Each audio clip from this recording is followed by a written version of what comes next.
नबियों में सबसे आला पैगंबर मेरे नबी, पैगंबर मेरे नबी। नबियों में सबसे आला पैगंबर मेरे नबी, नबियों में सबसे आला पैगंबर मेरे नबी।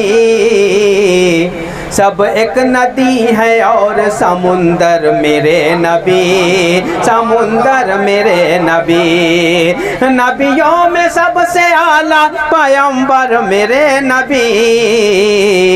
सब एक नदी है और समुंदर मेरे नबी, समुंदर मेरे नबी। बहुत ही अच्छा शेर खास तौर से पढ़ता हूँ, समाप्त मैं। सब एक नदी है और समुंदर मेरे नबी, समुंदर मेरे नबी। रोज़े को चूम ले, कभी जाली को चूम ले, जाली को चूम ले। रोज़े को चूम ले, कभी जाली को चूम ले। रोज़े को चूम ले, कभी जाली को चूम ले। हमसे तो अच्छे हैं वो कबूतर मेरे नबी, कबूतर मेरे नबी। बहुत शुक्रिया, बहुत शुक्रिया। रोज़े को चूम ले, कभी जाली को चूम ले। हमसे तो अच्छे हैं वो कबूतर मेरे नबी, वो कबूतर मेरे नबी। रमज़ान मक्की साहब, रिजवान बैटरी वाला साहब और सदर मोहतरम मंगू मिस्त्री साहब, यासीन भाई और मेरी खाला आपा, एक बहुत प्यारा शेर खास तौर से पढ़ता हूँ, समाप्त मैं। सब एक नदी है और समुंदर मेरे नबी, समुंदर मेरे नबी। आरिफ भाई, ये शेर आरिफ भाई को बहुत पसंद है, इसलिए मैं पढ़ता हूँ, समाप्त मैं। कि मुद्दत हुई लिखा था कभी नाम आपका, खाला सुभान अल्लाह की मर्तबा कभी नाम आपका। मुद्दत हुई लिखा था कभी नाम आपका। अब तक चमक रहा है मेरा घर मेरे नबी, मेरा घर मेरे नबी। मुद्दत हुई लिखा था कभी नाम आपका।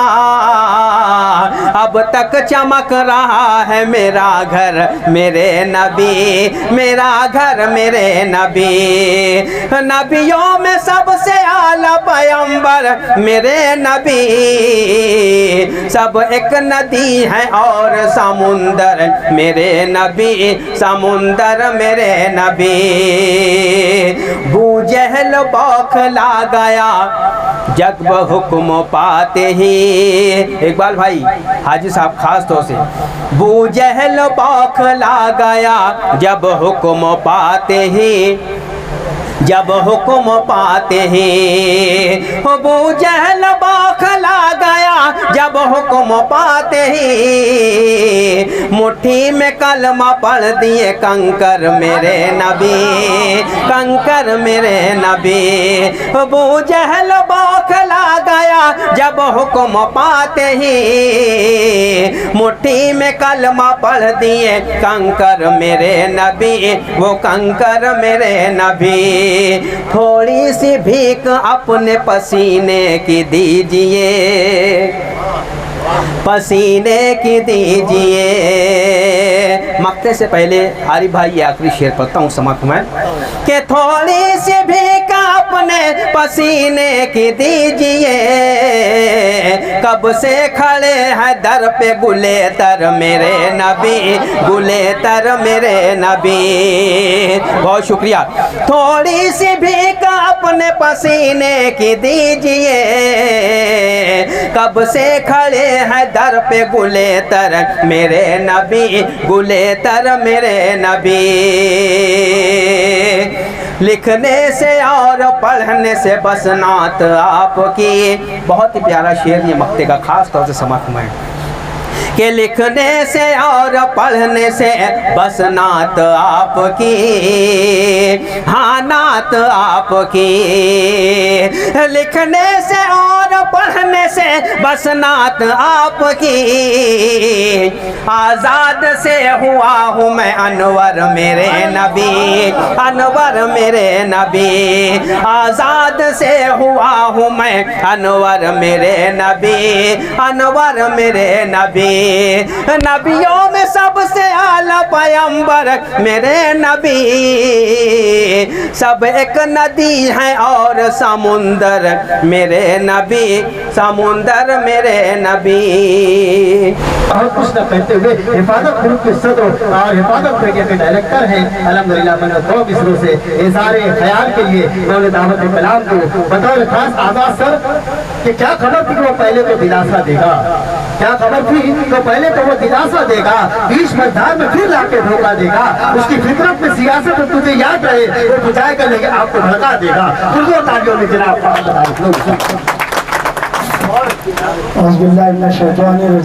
बिस्मिल्लाहिर्रहमानिर्रहीम। आज की ये मुख्तसर सी इस्तक़बालिया महफिल आली जनाब मुखय्यर कौम व मिल्लत रिजवान भाई बेटरीवाला साहब के एजाज़ में मुनक़िद की गई है। आप सब जानते हैं आज़ादी के बाद से मालेगांव शहर अब तक के बुनियादी सहूलियात से महरूम है। हर गली हर मोहल्ला गोया के शहर के किसी भी इलाके में आप चले जाए आपको बुनियादी मसाइल पानी, बिजली, सड़क, रोड, ये सब बुनियादी मसाइल होते हैं। इसमें आपको हर मोहल्ला जो है महरूम मिलेगा। आप गुज़िश्ता दिनों आपने देखा, बहुत ज़्यादा कहने का वक्त नहीं है, गुज़िश्ता दिनों एक महीने के अंदर मालेगांव शहर में तकरीबन 40 से 45 अमवात हुई।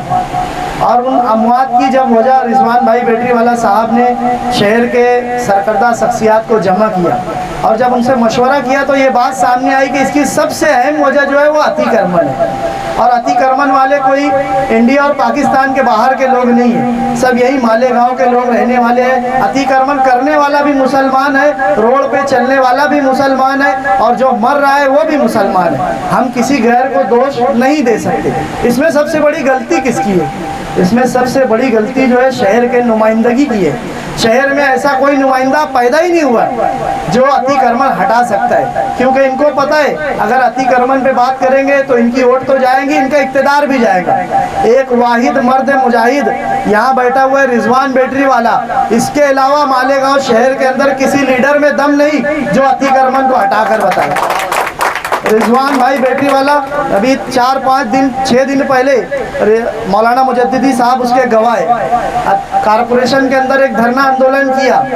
कारपोरेशन की छुट्टी होने के बावजूद, कमिश्नर की छुट्टी होने के बावजूद रिजवान भाई बेटरीवाला की ये पावर है कि कमिश्नर को उल्टे पांव दौड़कर कारपोरेशन में आना पड़ा और जितने भी अधिकारी थे एसपी साहब के कहने पर पीआई साहब तमाम लोगों की राउंड टेबल मीटिंग हुई, 1.5 घंटा मीटिंग हुई। उस मीटिंग के गवाह मौलाना अब्दुल रशीद मुजद्दिदी साहब है। पूरा शहर कहता था कि अतिक्रमण और बड़ी गाड़ियों को कोई बंद नहीं कर सकता। जो कुसुम्बा रोड से बड़ी गाड़ी आती है पूरा शहर ये कहता था, शहर तो जाने दो, बड़े बड़े जो इंटरनेशनल नुमाइंदे, जो इंटरनेशनल लीडर कहते वो भी कहते थे कि बड़ी गाड़ियां बंद नहीं हो सकती, वो नेशनल हाईवे। ये कोई ओहदे पर नहीं है रिजवान बेटरीवाला, मगर 2 दिन का टाइम दिया था। एक ही दिन में, जुम्मा के दिन हम लोग नमाज के बाद गए, एक ही दिन में काम चालू हो गया। इंशाल्लाह 2 दिन में कुसुम्बा रोड पे बड़ी गाड़ी बंद हो जाएगी। ये रिजवान बेटरीवाला साहब की पावर है शहर के अंदर। हालांकि वो भी एक सियासी लीडर है, उनको भी ये दुख और गम हो सकता है कि मेरी वोट बैंक जा सकती है, लेकिन इससे ये समझ में आता है कि कौम व मिल्लत का कितना दर्द, शहर से कितनी मोहब्बत उनके अंदर है कि उन्होंने वोट बैंक की फिक्र नहीं की। उन्होंने शहर में जो नौजवान मर रहे हैं, जो मासूम बच्चे मर रहे हैं अतिक्रमण की वजह से, आज पूरे शहर में कुदवाई रोड जाकर देखो, आगरा रोड देखो, कुसुम्बा रोड, इन तमाम जगहों पर आपको कुशादा और बड़ी सड़कें मिलेंगी। ये सब जनाब रिजवान बेटरीवाला साहब की बदौलत हो रहा है। अभी पिछले दिनों बेलबाग के अंदर अम्मार डॉक्टर की जो गली है, उस गली में ऐसा होता था, मुन्नू मस्जिद है, वहाँ पर हफ्ते में, महीने में 2-3 मरतबा ऐसा होता था कि घुटने तक के पानी गटर का वो मस्जिद की पायतरी पर पहुँच जाता था। हाजी साहब, इतनी ज़्यादा तकलीफ थी। वहाँ पर एक कारपोरेटर है, इंटरनेशनल कारपोरेटर, 5 मरतबा का, वो बोले 2 दिन में करवा दूंगा मैं। वो 2 दिन 2 साल हो गए और वहाँ मुफ्ती साहब का गढ़ है, सब ठुकाइले लोग हैं मुफ्ती साहब के, वो तमाम बड़े बड़े दिग्गज लोगों का गढ़ है। 2 साल हो गया, कोई कुछ कर नहीं पाया। रिजवान बैटरी वालों को एक खास बात रिजवान भाई की, इनको जल्ला मिस्त्री जैसे बड़े आदमी को फ़ोन आएगा ना और एक बाले भैया जैसे छोटे आदमी का फ़ोन आएगा, दोनों का फ़ोन पे बराबर वो वक्त पे पहुँचेंगे। ये खास बात है रिजवान भाई के अंदर। इनको जो है कोई बड़ा होता नहीं लगता है, एक आम आदमी भी, एक छोटा सा रिक्शा चलाने वाला आदमी ने फ़ोन किया रिजवान भाई को, बोले ऐसा ऐसा मसला है। रिजवान भाई मुझे फ़ोन किए, बोले तेरा एरिया है, बोले अब तो ऐसा कर रहे हैं, बोले कहाँ है? तो बहरहाल मैं साथ में गया। रिजवान भाई ने वहाँ पर प्रभाग ऑफिसर को बुलाया और उसको 2 हफ्ते की टाइमिंग दी, क्योंकि वो बहुत बड़ा मामला था। उस गली में बहुत बड़े बड़े पक्के अतिक्रमण थे बांध काम में, और वो सब बोलते थे कि कोई हट नहीं सकता, हटा नहीं सकता। हबीब पानी वाले के ऑफिस के पास आप लोग गए होंगे, अमन चौक, बहुत बड़ा गड़ा है रोड पर, वो भी कई महीनों से खुला हुआ है। रिजवान भाई ने वहाँ पर 2 बात की, बोले हमको कायदा कानून सिखाओ मत, हम लोग को समझना भी नहीं है, मुझे सिर्फ इतना समझता कि यहाँ कोई हादसा हुआ मैं तुम लोग को छोड़ूंगा नहीं, कायदा उदा सब उधर ही रखो, मुझे कायदा समझाओ मत, मुझे इतना समझता है कि मेरी आवाम को तकलीफ नहीं होनी चाहिए। और 2 हफ्ते का टाइम दिया। आज जाकर अभी देख लो तुम, पूरी गली साफ है और वो जो नाला है बीच में उसका भी काम चालू है। ये रिजवान बैटरी वाले का काम है। बहरहाल ये तकरीर का वक्त नहीं है, मगर आज ये महफिल क्यों सजाई गई है ये बताने का मकसद आप लोगों के दरमियान था। अगराज मकासिद में यहाँ पर रिजवान हमारी दावत पर आए, अनवर साहब, जल्ला मिस्त्री भाई हमारे बहुत एक्टिव सोशल वर्कर है, बाले भैया, रिहान काजल साहब, डॉक्टर रमज़ान मक्की साहब, रिजवान नूरानी साहब, हमारे वार्ड की एक्स कारपोरेटर रज़िया आपा मैडम यहाँ पर है, तमाम लोग आए। मैं इनकी तारीफ से रिजवान बैटरी वाला साहब का शुक्रिया अदा करता हूँ। और मैं आपसे एक गुजारिश करना चाहता हूँ, क्या कोई भी शख्स हो, कोई भी पार्टी को, अगर वो कौम और मिल्लत की हक में, शहर के हक में अगर कोई काम करता है तो बिला मुफाद उठकर उसकी इस्तकबाल, उसकी सराहना और उसका साथ देना चाहिए। क्योंकि हमने शहर में सबको आजमाया, जिन्होंने कुछ नहीं किया उनको भी आजमाया। ये तो 20 साल से कर रहे और ऐसा ऐसा काम कर रहे हैं ना कि ये 3 जन्म लेकर भी नहीं कर सकते। इतना बड़ा बड़ा काम रिजवान बैटरी वाला साहब के नाम दर्ज है। आप लोगों से गुजारिश है कि ऐसे लोगों का साथ देना चाहिए, खुलकर साथ देना चाहिए।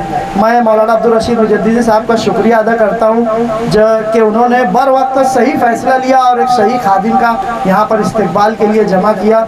मैं तमाम लोगों के शुक्रिया के साथ अपनी बात खत्म करता हूँ। अस्सलाम वालेकुम। मेरी तरह से साहिबजाद आरिफ भाई साहब कि मेरी तरह से अंधेरों को मिटाए कोई, दिल की कंदील सरे रात जलाए कोई, जुल्म नफरत को जमाने से मिटाना है अगर मेरी आवाज से आवाज मिलाए कोई। तो तालियों में को सब एड़ा बोलते हैं, मालूम है?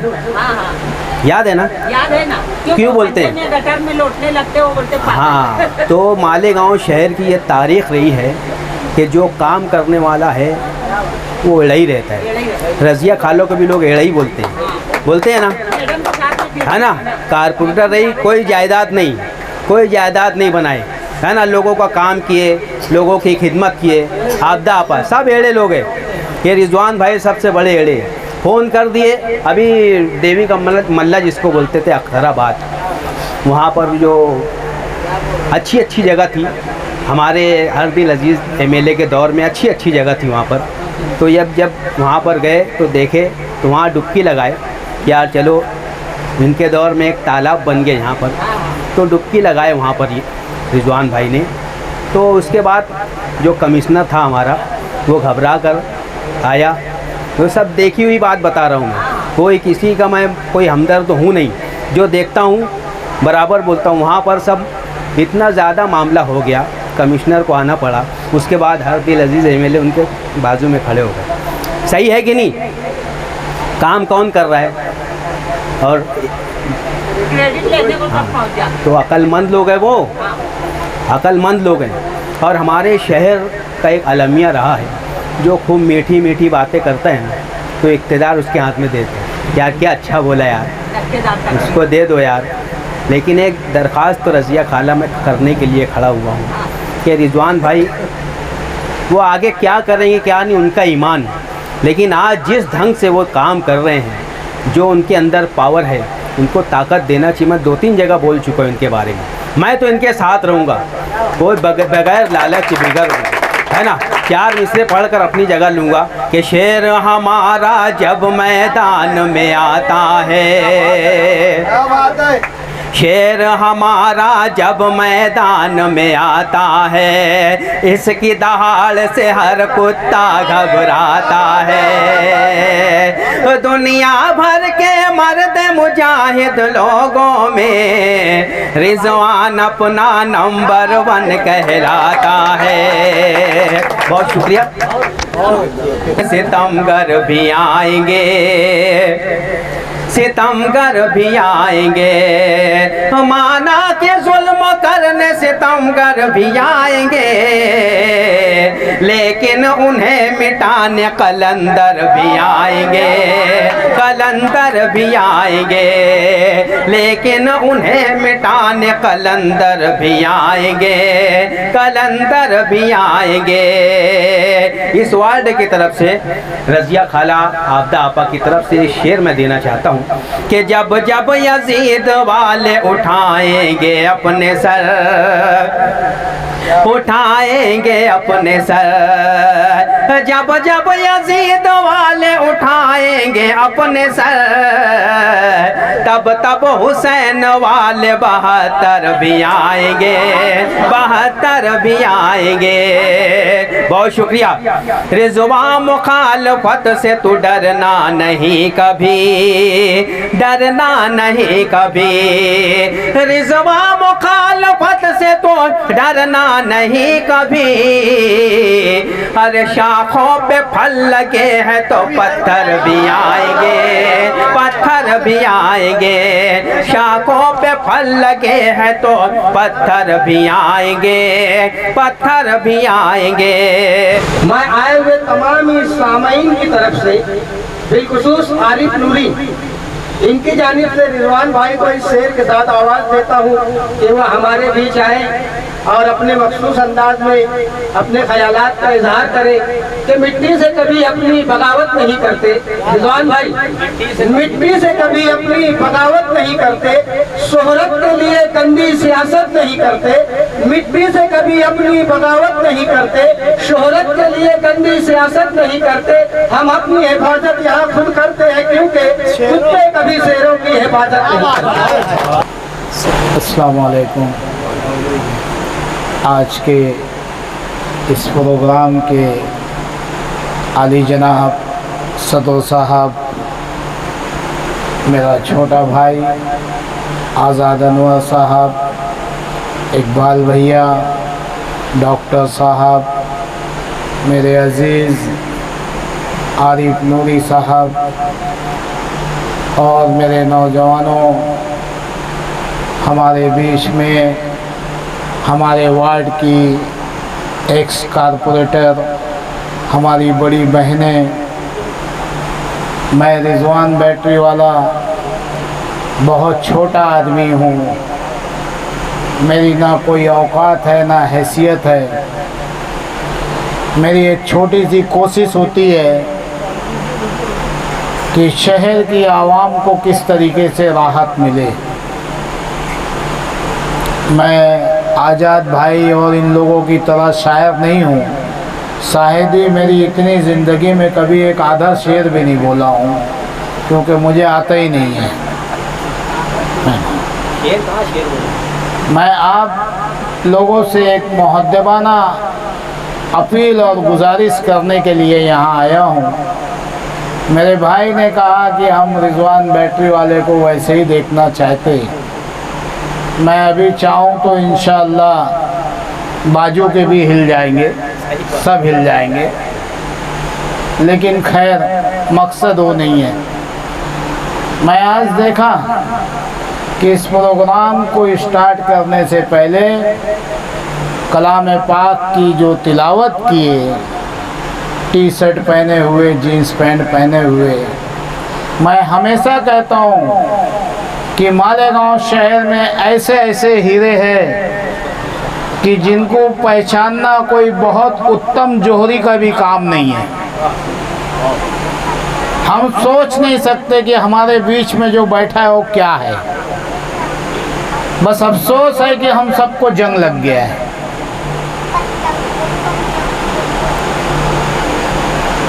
सदर साहब, अल्हम्दुलिल्लाह जब से होश संभाला जितने वक्तों की नमाज मिलती है ज़रूर पढ़ता हूँ।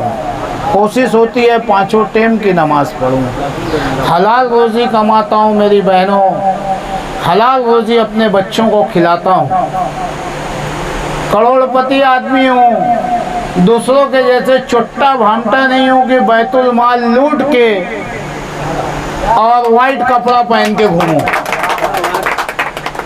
मेरे अल्लाह ने इतनी मेरी रोज़ी में बरकत दी है, ये आप लोगों की दुआएं हैं। न जाने किस मजलूम की दुआ है कि बार बार कोशिश की जाती मुझे ख़त्म करने की, तोड़ने की, और अल्लाह मुझे खड़ा कर देता है। मैं जो गटरों में उतर जाता था, गंदे पानी में उतर जाता था, आजाद भाई कब्रिस्तान के पास मोहम्मद आरिफ साहब, गटरों का इतना गंदा पानी कि मैयत नहीं जा सकती। आप सब, हम सब ईमान वाले हैं। मुझे बताओ, अगर जो एक गंदी चीज़ का एक कतरा भी हमारे ऊपर आ गया, उस कपड़े पे हम नमाज पढ़ सकते हैं क्या?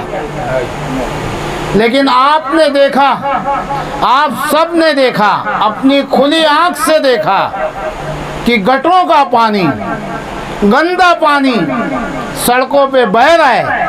लोग मैयत में, शायद आप भी होंगे उस जनाजे में किसी न किसी में, इतना पैसा बटोरने के बाद भी उस गटर के पानी में धक्का लग के जा रहे हैं और वज़ू बना के नमाज पढ़ रहे हैं।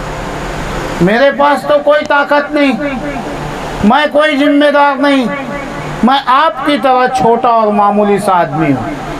मैं अल्लाह से मांगता हूँ कि मेरे अल्लाह मैं क्या करूँ।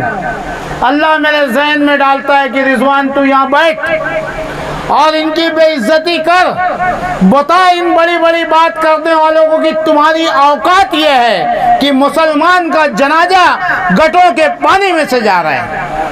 इसलिए मैं गटर के उसमें बैठता था, और जिस वक्त तो ड्रेस पहने रहता था, अल्हम्दुलिल्लाह कोई भी ड्रेस मेरा 5000 के नीचे नहीं रहता था। इनकी माँ जनी है क्या कि इनकी गटर ना साफ होए तो ये फावड़ा लेके खाली साफ करके बता देवे? कर सकते क्या? कोई नहीं करेगा। आज अल्लाह का एहसान है कि जो रिजवान बैटरी वाला गटरों में उतर जाता था, गंदे पानी में उतर जाता था, अल्लाह ने ऐसा रोब और ऐसा दबदबा ऑफिसरों पे बनाया कि जो मेरे साथी है वही जान सकते मुझे कि रिजवान बैटरी वाला क्या है।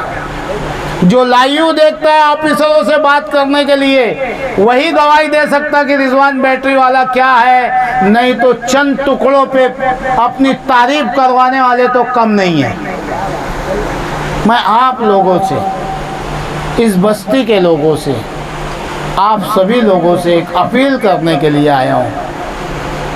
मैं 16-17 साल से रात दिन आज़ाद भाई अपना काम धंधा छोड़ के दीवानों की तरह, एक पागल होता है ना, पागल जिसको सर्टिफिकेट मिल जाता है कि इसका कोई इलाज नहीं है, ऐसे पागलों की तरह मैं शहर में भटका हूँ कि मेरे शहर की आवाम को राहत मिले।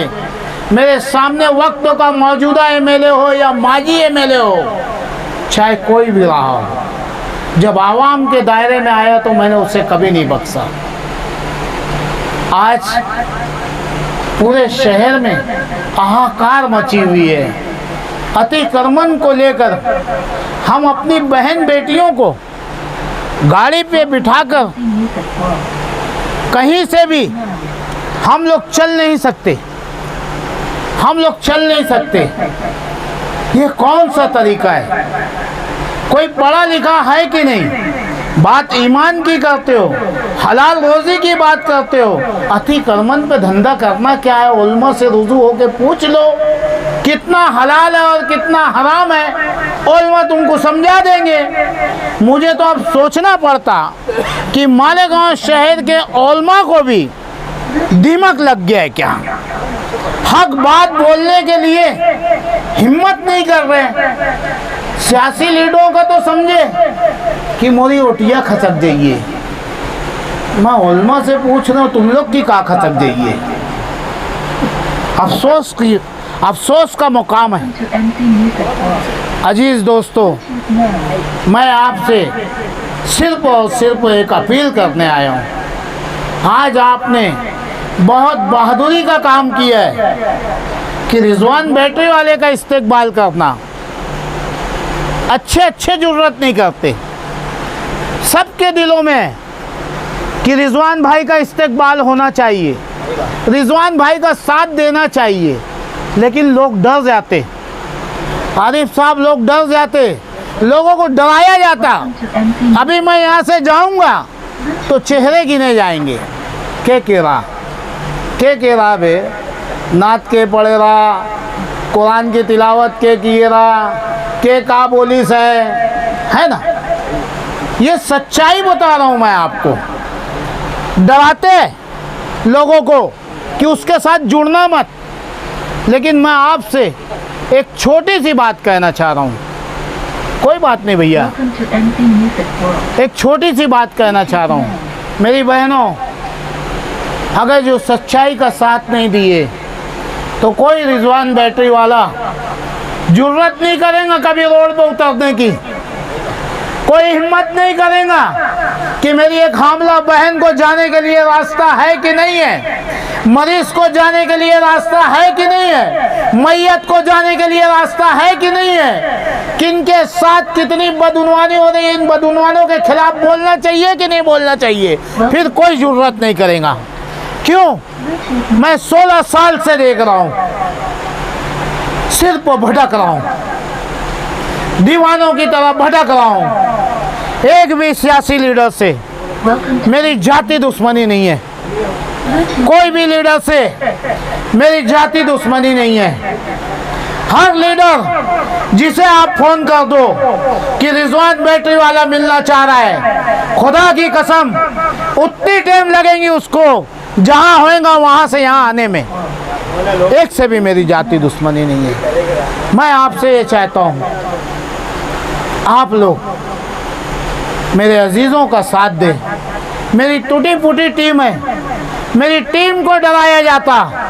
12 नवंबर देखो कैसे 1 साल सड़ा रिजवान बैटरी वाला। मैं सड़ा? अरे तुम्हारे मुंह में कीड़े पड़ेंगे जो बोलेगा कि सड़ा। मेरे नबी के नाम पे एक नहीं 1 लाख टाइम रिजवान बैटरी वाला जेल जाएगा, फांसी चढ़ेगा। अगर जो ये सड़ना है तो नबी के नाम पे मेरी जितनी जाने हैं सब कुर्बान। तुम महफूज रहो अपने रखेलों के साए में, तुम महफूज हो तो। अजीज दोस्तों, मेरे साथियों को डराते, मेरे साथियों को फोन करते, दिखना मत के साथ पुलिस वाले ओका कोई नहीं है तो का ये। मैं सलाम करता हूँ मेरे तमाम साथियों को। अगर जो रिजवान बैटरी वाला है तो कहीं ना कहीं उसके साथियों की हिम्मत और ताकत के बनिस्बत मैं खड़ा हूँ। और आज मैं आपकी बस्ती में आपके सामने आपको ये कहने आया हूँ, आप मेरा इस्तेकबाल मत करो, आप मेरा इस्तेकबाल मत करो। खुदा के लिए इस मोहल्ले से 5, 10, 20 लोग तो मेरे साथियों के साथ आओ। जैसे आज आजाद अनवर ने कहा कि मैं हूं इनके साथ, कोई हो या ना हो, ये बहादुरी की बात है। आप अगर जो हमारे साथ आए तो इंशाअल्लाह हाजी साहब वो दिन दूर नहीं है कि जब आवाम को अपनी बुनियादी सहूलियात के लिए भीख नहीं मांगना पड़ेगी, अपना हक इनके हलक में से हम खींच के निकाल लेंगे। मार खाने के लिए मेरी टीम तैयार, जेल जाने के लिए मेरी टीम तैयार, खाली आपका साथ मिलना चाहिए। क्योंकि सियासत में सरों को गिना जाता है मेरे भाई। आज़ाद भाई, आप झुट्टे के स्टेज पे खड़े होके बोल दो ये मुत्तकी है, लोग मान लेंगे, क्योंकि उसके पीछे सर है। एक हक बोलने वाले के पीछे अगर जो लोग नहीं खड़े हैं तो ये हिंदुस्तान है, हम जमहूरी मुल्क में हैं, ये जमहूरियत गिनी जाती, यहाँ सरों को गिना जाता। अब मैं आपसे एक आखिरी बात, इकबाल भैया अब हाथ उठा के बताओ कौन साथ देगा, बताओ हाथ उठा के। भैया कैमरे वाले देख ले, जो सर्वेंट है वो भी हाथ उठाए भाई, डरने की कोई बात नहीं है, सबको निपट लेंगे। मैं यहाँ पे सिर्फ आपसे दो बात करने आया था कि आप लोग मैक्स स्टेप फाउंडेशन, हिफाजत ग्रुप, मोहम्मद आरिफ नूरी, मौलाना साहब, हम लोग बहुत छोटे लोग हैं, आप हमारा साथ दीजिए। मैं आपसे आज वोट मांगने नहीं आया हूँ, मैं सिर्फ और सिर्फ मेरी बहन एक्स कारपोरेटर रह चुकी है, आपको मैं बोलूँगा दहाड़ो आप, दहाड़ो आप। और बहुत शर्म की बात है, आप देख लीजिए नदी के उस पार बुहारी गटर का काम चालू है, इधर काम हो रहा है, उधर रिपेयरिंग हो रही है, इधर क्यों नहीं हो रहा है? दादा लोग के एरिए में क्यों नहीं हो रहा है? मौलाना लोग के एरिए में क्यों नहीं हो रहा है? गांव के अपने आप को डॉन बोलने वाले मेरे पट्टे के, उनके एरिया में क्यों नहीं हो रहा है? क्योंकि आपने चूड़ी पहन ली है, पैसे की चूड़ी, औरतों की चूड़ी नहीं, पैसे की चूड़ी पहन ली है, मुंह नहीं खुलता आपका। अगर जो आप चाहते हो, नूर हॉस्पिटल के सामने सदर साहब लोग गाड़ियां ले लेके गिर रहे, मेरी एक बहन हामला बच्ची गिर पड़ी, अल्लाह बेहतर जानता उसका क्या असर हुआ होगा, अल्लाह जाने और वो बच्ची जाने। अगर जो आप चाहते हो कि इस जुल्म के खिलाफ कोई आवाज़ उठाए तो शहर में हमारा ही ग्रुप है जो आवाज़ उठाएगा। और आपने आने वाले कॉरपोरेशन में 10 साल से चिल्ला रहा हूँ, 2-4 चुन के दे दिए ना, इन सब की बोलती बंद हो जाएंगी। जितने आवाम का काम होगा, मैं मैक्स स्टेप फाउंडेशन की जानिब से आप सबका तहे दिल से शुक्रिया अदा करता हूँ, और हम आपके शुक्रगुजार हैं कि आपने हमें यहाँ बुलाया, हम आए। मैं सिर्फ 2 बात करना चाहता था, लेकिन आज़ाद अनवर ये ना सोचे कि यार मैं बोलूं और भैया यहाँ आधा लोग के यहाँ आवा तो कुछ बोलिस नहीं, मैं उनके घर की चौकटिया पे खड़े रह के बोल सकता हूँ, क्योंकि इनके आका को लाने वाला मैं हूँ, और उसके भी बाप के नमक के खड़े का दागिनदार नहीं हूँ, हरे झंडे वाले का। अवैसी साहब को चलेंगे, इनके नमक के खड़े का दागिनदार नहीं हूँ, मेरे शहर की भलाई के लिए लाया था, शहर के विकास के लिए लाया था। 2 टर्मों से एमएलए है, गाँवों के ही मिला है, इससे ज़्यादा कुछ नहीं बोलूँगा। जय हिंद, जय महाराष्ट्र, अस्सलाम वालेकुम।